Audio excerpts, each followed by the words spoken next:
Donnie, on my C15 Cat, my Jake brakes just haven't been working as good as they used to. Do you guys happen to work on Jake brakes over here at NLI? Yes, especially Caterpillar is the most common Jake brake we work on, actually, because there's so many cats in our part of the world. But the 340 series Jake brake housings fit the 3406, the C15. This is a solenoid that fits in the Jake brake housing right here. And as you can see, there are two O-rings here. So we rebuild a lot of these and put the new O-rings in them. Then, of course, you've got your slave piston push rods here that come out.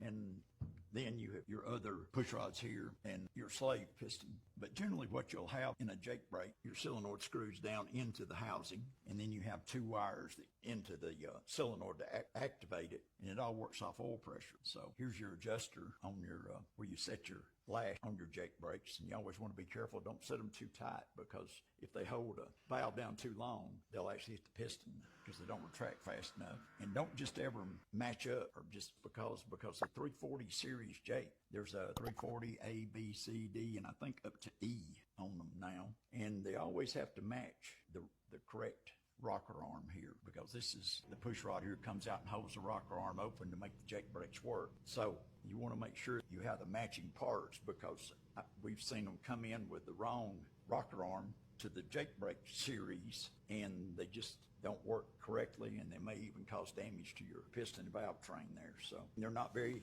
difficult. I mean, there's a breakdown of a Jake brake, and then there's all your part numbers and housings and or pieces in them. So they're pretty readily available through most of your dealerships. And anytime we do an out-of-frame engine overhaul, we always go ahead and go through the Jake brakes on it to make sure that everything's working properly for the customer when he gets the engine back. Well, how do I get a hold of you guys to get them worked on? Give us a call. My name's Donnie, NLI Truck Sales, Jasper, Alabama, 205-221-5203.